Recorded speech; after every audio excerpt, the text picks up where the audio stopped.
இதில் வந்து பார்த்தீங்கன்னா எஸ்பிஐ பேங்கோட ஃப்ளிப்கார்ட் எஸ்பிஐ கேஷ்பேக் கிரெடிட் கார்டுக்கு எப்படி நம்ம ஆன்லைனில் அப்ளை பண்ணுறது, அது மட்டும் இல்லாமல் அடுத்து வரப்போகிற ஆஃபர் பற்றின டீட்டெயிலையும் தான் இன்னைக்கு வீடியோவில் பார்க்க போகிறோம். அதுக்கு முன்னாடி நீங்கள் இது மாதிரியான கிரெடிட் கார்டு ஆஃபர் பற்றின டீட்டெயிலை தெரிஞ்சுக்க மறக்காமல் நம்ம சேனலை ஃபாலோ பண்ணிக்கோங்க. இந்த கார்டுக்கு நீங்கள் அப்ளை பண்ணணும் அப்படின்னு நினச்சிங்கன்னா கீழே டிஸ்கிரிப்ஷனில் லிங்க் வந்து கொடுத்துருக்கேன். அது மட்டும் இல்லாமல் இப்போதைக்கு இந்த கார்டு வந்து ஹை அப்ரூவல் ரேட்டில் இருக்குது. ஸோ வேணும் அப்படிங்கிறவங்க ட்ரை பண்ணி பாருங்கள். இப்போ லாஸ்ட் 4 மந்த்தாக வந்து பார்த்தீங்கன்னா நிறைய பேருக்கு இந்த கார்டு வந்து அப்ரூவ் ஆகிட்டு இருக்குது. ஸோ இப்போ வந்து பார்த்தீங்கன்னா இந்த கார்டு பற்றின டீட்டெயில் வந்து பார்க்கலாம். ஸோ இப்போ வந்து பார்த்தீங்க அப்படின்னா வரப்போகிற ஆகஸ்ட்டில் வந்து பார்த்தீங்கன்னா ஃப்ளிப்கார்ட்டோட ஃப்ரீடம் சேல் வந்து லான்ச் ஆக போகுது. இது வந்து பார்த்தீங்கன்னா ஆகஸ்ட் 8ஆம் தேதி வந்து பார்த்தீங்கன்னா ஃப்ளிப்கார்ட்டில் வந்து லான்ச் ஆக போகுது அப்படின்னு சொல்லியிருக்காங்க.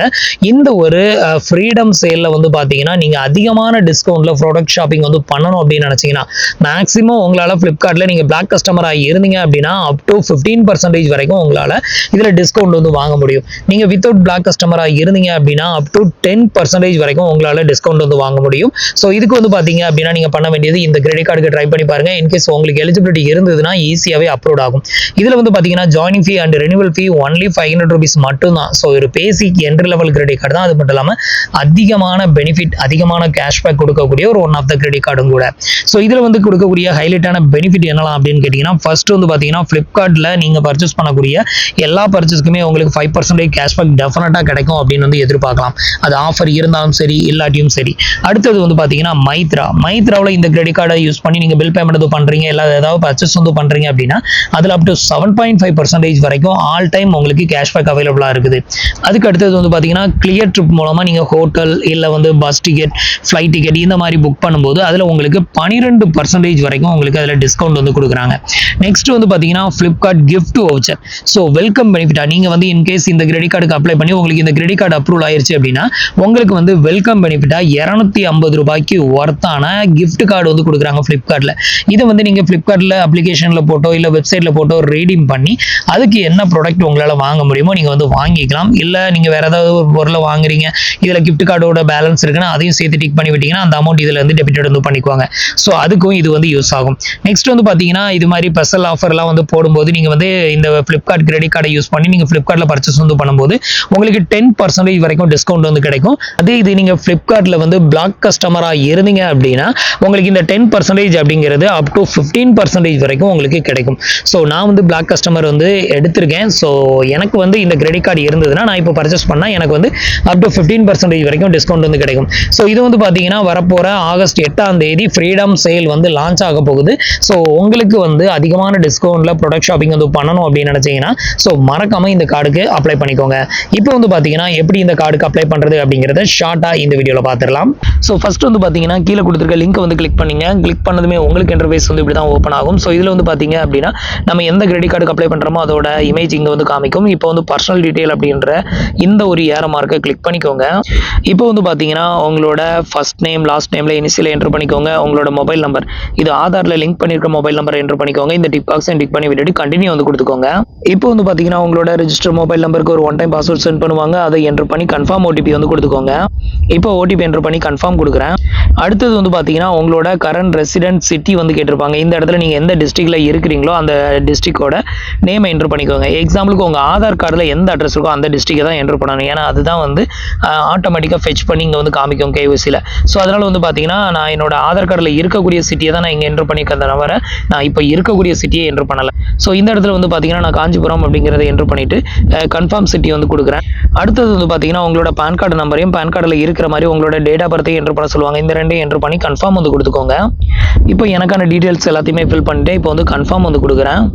இதுக்கு அடுத்தது வந்து பார்த்தீங்கன்னா பேன் கார்டில் இருக்கிற மாதிரியான நேமை என்ட்ரு பண்ணுங்க அப்படின்னு சொல்லியிருக்கேன். ஏன்னா நான் வந்து ஆதார் கார்டில் இருக்கிற நேமில் இனிஷியல் இருக்கும், பேன் கார்டில் இனிஷியல் இல்லை. அதனால இந்த மாதிரி கேட்குது. ஸோ இந்த மாதிரி கேட்டுச்சுன்னா உங்களோட பேன் கார்டில் இருக்கிற மாதிரியான நேமை இங்கே என்ட்ரு பண்ணிட்டு கன்ஃபார்ம் வந்து கொடுத்துக்கோங்க. அடுத்தது வந்து பார்த்தீங்கன்னா உங்களோட மதர் நேம் கேட்டிருப்பாங்க. இந்த இடத்துல உங்களோட மதர் நேம், அடுத்தது உங்களோட பர்சனல் இமெயில் ஐடி, இந்த ரெண்டை மட்டும் என்ட்ரு பண்ணிக்கோங்க. என்ட்ரு பண்ணிட்டு இந்த டிக் பாக்ஸையும் டிக் பண்ணி கன்ஃபார்ம் வந்து கொடுத்துக்கோங்க. இப்போ வந்து பார்த்தீங்கன்னா நான் வந்து எல்லா டீட்டெயிலும் ஃபில் பண்ணிட்டு இப்போ வந்துட்டு கண்டினியூ டு ஸ்டெப் 2 அப்படிங்கிறத கிளிக் பண்ணுறேன். அடுத்தது உங்களோட எம்ப்ளாய்மெண்ட் டீட்டெயில். இந்த இடத்துல நீங்கள் சேலரிடா, செல்ஃப் எம்ப்ளாய் இல்லை ரிட்டையர் பர்சன் அதை செலக்ட் பண்ணிக்கோங்க. இதில் நான் இப்போ சேலரிட் அப்படிங்கிறத செலக்ட் பண்ணிவிட்டு அடுத்தது உங்களோட கம்பெனி நேம், அதில் உங்களோட டெஸ்டினேஷன் எதுவோ அதை வந்து என்ட்ரு பண்ணிவிட்டு கண்டினியூ வந்து கொடுத்துக்கோங்க. அடுத்தது உங்களோட ஒர்க் பிளேஸ் அட்ரஸ் வந்து கேட்டிருப்பாங்க. இந்த இடத்துல உங்களோட ஆஃபீஸ் அட்ரஸ் எதுவோ அதை வந்து என்டர் பண்ணிவிட்டு கண்டினியூ ஸ்டெப் 3 அப்படிங்கிறத கிளிக் பண்ணிடுங்க. இப்போ நான் எனக்கான டீட்டெயிலாக ஃபில் பண்ணிட்டேன். இப்போ வந்து கண்டினியூ டு ஸ்டெப் 3ங்கிறத கிளிக் பண்ணுறேன். அடுத்தது ஸ்டெப் 3ல நீங்கள் பண்ண வேண்டியது வந்து பார்த்தீங்கன்னா KYC தான். ஸோ இந்த இடத்துல வந்து பார்த்தீங்கன்னா உங்களுக்கு KYC அப்படின்னு வரும்போது இதுதான் டிஃபால்ட்டாக செலக்டடாக இருக்கும். ஸோ இந்த ஆப்ஷனை செலக்ட் பண்ணக்கூடாது. இதை வந்து செலக்ட் பண்ணீங்க அப்படின்னா நீங்கள் வீடியோ KYCலாம் வந்து பண்ணுற மாதிரி இருக்கும். பட் இதில் இருக்க செகண்ட் ஆப்ஷனை செலக்ட் பண்ணீங்க அப்படின்னா உங்ககிட்ட ஆல்ரெடி இருக்கக்கூடிய பேங்க் அக்கௌண்ட்டில் இருக்கக்கூடிய KYC பேஸ் பண்ணி இந்த KYCயை வந்து வெரிஃபை பண்ணிக்கலாம். இப்படி பண்ணும்போது வந்து பார்த்தீங்கன்னா உங்களுக்கு வீடியோ KYC பண்ணணும் அப்படின்னு அவசியம் கிடையாது. ஜஸ்ட் 2 ஸ்டெப்பில் வந்துட்டு உங்களுக்கு KYC கம்ப்ளீட்டடாகவே உங்களுக்கு எலிஜிபிலிட்டி இருக்கும் பட்சத்தில் கார்டு வந்து இன்ஸ்டண்ட்டாகவே வந்து அப்ரூவ்ட் ஆயிரும். உங்களுக்கான கிரெடிட் லிமிட்டும் ஷோ ஆயிரும். நீங்கள் வந்து மொதல் ஆப்ஷனை செலக்ட் பண்ணீங்கன்னா உங்களுக்கு வீடியோ KYC வந்து பண்ணணும். அதுக்கப்புறம் வந்து பார்த்தீங்கன்னா வெரிஃபிகேஷனே கிட்டத்தட்ட ஒரு 4-5 கால்ஸ் வரும். ஸோ அது எல்லாம் முடியறதுக்கு கிட்டத்தட்ட 15 நாளைக்கு மேலே ஆகும். அதுக்கப்புறம் தான் உங்களுக்கு கார்டு எலிஜிபிளா இல்லை ரிஜெக்டடா அப்படிங்கிற ஸ்டேட்டஸே தெரியும். ஸோ அது செகண்ட் ஆப்ஷனை செலக்ட் பண்ணீங்கன்னா உங்களுக்கு இன்ஸ்டண்ட்டாகவே கார்டு எலிஜிபிளா இல்லை ரிஜெக்டடா அப்படிங்கிறது தெரிஞ்சிடும். ஸோ இந்த இடத்துல செகண்ட் ஆப்ஷனை செலக்ட் பண்ணிக்கோங்க. ஸோ இப்போ வந்து பார்த்தீங்கன்னா நான் வந்து செகண்ட் ஆப்ஷனை தான் செலக்ட் பண்ணியிருக்கேன். செலக்ட் பண்ணிவிட்டு கண்டினியூ கொடுக்குறேன். அடுத்தது வந்து பார்த்தீங்கன்னா KYC கம்ப்ளீட் பண்ணணும். இதுக்கு வந்து பார்த்தீங்கன்னா கண்டினியூ ஃபார் இன்ஸ்டன்ட் KYC அப்படிங்கிறத செலக்ட் பண்ணிக்கோங்க. இப்போ வந்து பார்த்தீங்கன்னா உங்களோட 12 டிஜிட் ஆதார் நம்பரை என்ட்ரு பண்ணிவிட்டு இந்த கேப்சாவை இங்கே என்ட்ரு பண்ணி நெக்ஸ்ட் வந்து கொடுத்துக்கோங்க. இப்போ எனக்கான டீட்டெயிலாக ஃபில் பண்ணி நெக்ஸ்ட் கொடுக்குறேன். இப்போ உங்களோட ஆதார் ரெஜிஸ்டர் ஃபோன் நம்பருக்கு ஒரு OTP சென்ட் பண்ணுவாங்க. அதை என்ட்ரு பண்ணி கண்டினியூ கொடுத்துக்கோங்க. அடுத்தது வந்து உங்களோட டிஜிலாகருக்கான 6 டிஜிட் பின் நம்பர் என்ட்ரு பண்ண சொல்லுவோம். அதை வந்து என்ட்ரு பண்ணி கண்டினியூ கொடுத்துருங்க. அடுத்தது உங்களுக்கு இந்த மாதிரி தான் டீட்டெயில் ஓப்பன் ஆகும். இதில் வந்து ஆதார் கார்டுக்கு நேர் ஒரு டிக் பாக்ஸ் வந்து கொடுத்துருக்கோம். இது அன்டிக்கில் இருக்கும். இதை வந்து டிக் பண்ணி விட்டுக்கோங்க. டிக் பண்ணி விட்டுட்டு அலோ அப்படிங்கிறத மட்டும் கிளிக் பண்ணிடுங்க. இப்போ வந்து பார்த்தீங்கன்னா டிஜிலாகருக்கு ரீடைரக்ட் ஆகும். வெயிட் பண்ணுங்க. இப்போ வந்து பார்த்தீங்கன்னா நம்மளோட அட்ரஸை வந்து நம்மளோட ஆதார் கார்டுலேருந்து ஃபெச் பண்ணி இங்கே வந்து காமிக்கும். இப்போ நம்ம ஆதார் KYC கம்ப்ளீட் பண்ணோம்ல, ஸோ அது வந்து ஃபெச் ஆனால் மட்டும்தான் இந்த அட்ரஸ் காமிக்கும். இன்கேஸ் ஃபெச் ஆகலைன்னா நீங்கள் மறுபடியும் முதல்ல இருந்தால் ஃபில் பண்ணுற மாதிரி இருக்கும். இப்போ எனக்கு அட்ரஸ் வந்து ஃபெச் ஆயிருச்சு. ஸோ இதுதான் என்னோட கரண்ட் அட்ரஸ். ஸோ இந்த அட்ரஸ் தான் கார்டு வந்து டெலிவரி வந்து பண்ணுவாங்க. ஸோ உங்களுக்கு இந்த அட்ரஸ்க்கு கார்டு டெலிவரி பண்ணணும்னா டேரெக்டாக அதை செலக்ட் பண்ணிவிட்டு கண்டினியூ அண்ட் கன்ஃபார்ம் வந்து கொடுத்துருங்க. வேறு அட்ரஸ்க்கு கார்டு டெலிவரி வந்து பண்ணணும்னா மை அட்ரஸ் ஹேஸ் சேஞ்ச்டு அப்படிங்கிற ஆப்ஷனை செலக்ட் பண்ணி உங்களோட புது அட்ரஸை வந்து என்ட்ரு பண்ணிக்கோங்க. இப்போ நான் அதே அட்ரஸ் தான் டெலிவரி பண்ணணும். அதனால் நான் வந்து அந்த டிக் பாக்ஸை மட்டும் செலக்ட் பண்ணி விட்டுட்டு கண்டினியூ அண்ட் கன்ஃபார்ம் வந்து கொடுக்குறேன். ஸோ இந்த ஸ்டேஜுக்கு அப்புறம் உங்களுக்கு எலிஜிபிலிட்டி இல்லை அப்படின்னா அதிலே ரிஜெக்டட் அப்படின்னு சொல்லி வந்துடும். Unable to offer for you அப்படின்னு சொல்லி வரும். உங்களுக்கு எலிஜிபிலிட்டி இருக்கும் பட்சத்தில் அடுத்த ஸ்டெப் வந்து பார்த்தீங்கன்னா உங்களோட பேங்க் அக்கௌண்ட்டுக்கு ஒரு ₹1 சென்ட் பண்ணுவாங்க. அந்த ப்ராசஸை பார்க்கலாம். ஸோ அடுத்தது வந்து பார்த்தீங்கன்னா உங்களுக்கு இந்த மாதிரி தான் இன்டர்ஃபேஸ் வந்து ஓப்பன் ஆகும். இதில் வந்து பார்த்தீங்கன்னா ஃபர்ஸ்ட் ஸ்டெப்பில் வந்து ஒரு ₹1 நீங்கள் என்ன என்ட்ரு பண்ணக்கூடிய பேங்க் அக்கௌண்ட்டுக்கு அவங்க சென்ட் பண்ணுவாங்க.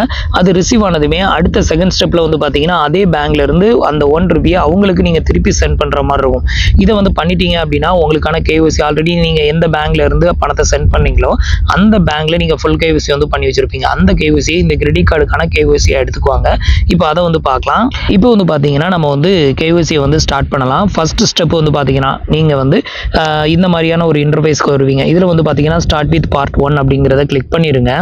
அடுத்தது வந்து பார்த்தீங்கன்னா இந்த ₹1 அவங்க சென்ட் பண்ணுறாங்களா, இது வந்து எந்த பேங்க் அக்கௌண்ட்டுக்கு அது வந்து சென்ட் பண்ணணுமோ அந்த பேங்கோட நேமு, அதோட அக்கௌண்ட் நம்பர், அதே அக்கௌண்ட் நம்பரை ரீஎன்ட்ரு பண்ணிவிட்டு அதோட IFSC கோடையும் என்ட்ரு பண்ணி கண்டினியூ கொடுத்துருங்க.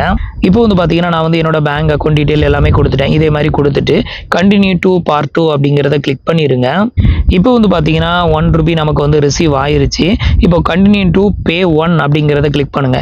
இப்போ வந்து பார்த்தீங்கன்னா நமக்கு ₹1 ரிசீவ் ஆச்சுல, அதே பேங்க்ல இருந்து திருப்பி அந்த ₹1 சென்ட் பண்ணணும். இதுக்கு வந்து பார்த்தீங்கன்னா நீங்கள் UPI ஆப்ஸை கூட யூஸ் பண்ணலாம். ஆனால் அனுப்பும்போது இப்போ இந்தியன் பேங்க்குக்கு தான் அந்த ₹1 எனக்கு ரிசீவ் ஆச்சுன்னா அதே இந்தியன் பேங்க்ல இருந்து நீங்கள் அந்த ₹1 அவங்களுக்கு திருப்பி சென்ட் பண்ணணும். அப்போ தான் அந்த KYC சக்ஸஸ்ஃபுல்லாக வெரிஃபைட் ஆகும். இப்போ வந்து பார்த்தீங்கன்னா கண்டினியூ டு பே 1 அப்படிங்கிறத கிளிக் பண்ணுறேன்.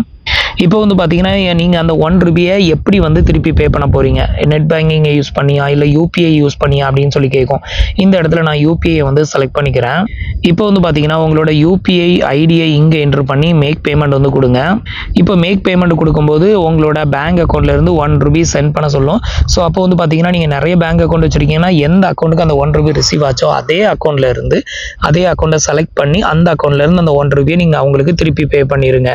இப்போ வந்து பார்த்தீங்கன்னா பேமெண்ட் வந்து சக்ஸஸ்ஃபுல்லாக வந்து பே பண்ணியாச்சு. டிரான்சாக்ஷன் ஐடியும் வந்துருச்சு. இப்போ கண்டினியூ கொடுத்துருங்க. இப்போ வந்து பார்த்தீங்கன்னா உங்களுக்கான கிரெடிட் கார்டு வந்து இது மாதிரி வந்து ஷோ பண்ணுவாங்க. இப்போவே வந்து பார்த்தீங்கன்னா உங்களோட கிரெடிட் கார்டுக்கான கிரெடிட் லிமிட் என்ன அப்படிங்கிறதையும் இங்கே வந்து ஷோ பண்ணிடுவாங்க. ஸோ இப்போ வந்து பார்த்தீங்கன்னா உங்களுக்கு கார்டு வந்து கன்ஃபார்ம் ஆயிரும். ஸோ இப்போ வந்து பார்த்தீங்கன்னா நமக்கு வந்து எலிஜிபிலிட்டி இருந்தால் மட்டும்தான் அந்த ₹1 பே பண்ணுறதுக்கான ஸ்டெப்ஸ்க்கு போகும். நமக்கு எலிஜிபிலிட்டி இல்லைனா அதுக்கு முன்னாடி ஸ்டெப்லேயே நமக்கு ரிஜெக்டட் ஆகி வெளியே வந்துடும். ஸோ அதுக்கப்புறம் நம்ம ஆஃப்டர் 1 மந்த் கழிச்சு மறுபடியும் ட்ரை பண்ணலாம். இப்போ வந்து பார்த்தீங்கன்னா நம்மளுக்கான கார்டு லிமிட் எல்லாமே இங்கே வந்து ஷோ பண்ணிட்டு கீழே ஒரு டிக் பாக்ஸ் வந்து கொடுத்துருக்காங்க. அதை வந்து டிக் பண்ணி விட்டுக்கோங்க. டிக் பண்ணி விட்டுட்டு இப்போ வந்து சப்மிட் வந்து கொடுத்துருங்க. இப்போ வந்து பார்த்தீங்கன்னா உங்களோட ரெஜிஸ்டர் ஃபோன் நம்பருக்கு மறுபடியும் ஒரு OTP சென்ட் பண்ணுவாங்க. அதை என்டர் பண்ணி கன்ஃபார்ம் OTP வந்து கொடுத்துக்கோங்க. இப்போ வந்து பார்த்தீங்கன்னா உங்களோட அப்ளிகேஷன் வந்து சப்மிட்டட் சக்ஸஸ்ஃபுல்னு வரும். இதுக்கப்புறம் வந்து பார்த்தீங்கன்னா பண்ணுங்க. இது வந்து 100% கம்ப்ளீட்டட் ஆனதுமே உங்களோட கார்டை வந்து ஆக்டிவேட் பண்ணுற ஸ்டெப் தான் வந்து வரும். இப்போ வந்து பார்த்தீங்கன்னா டியர் மணிகண்டன் கங்க்ராச்சுலேஷன் அப்படின்னு போட்டு உங்களுக்கு இது மாதிரி வந்து ஷோ ஆயிரும். இப்போ உங்களோட கார்டு டீடைல் வந்து இங்கே வந்து பார்க்க முடியும். கீழே வந்து பார்த்தீங்கன்னா கிளிக்கர் டு CVV அப்படின்னு ஒரு ஆப்ஷன் இருக்குல்ல, இதை வந்து கிளிக் பண்ணீங்க அப்படின்னா உங்களோட கிரெடிட் கார்டுக்கான அந்த நம்பரு அப்புறம் CVV நம்பர் இது எல்லாத்தையுமே பார்த்துக்க முடியும். இவ்வளோ தான் வந்து பார்த்தீங்கன்னா கிரெடிட் கார்டு அப்ளை பண்ணுறதுக்கான ப்ரொசீஜர்.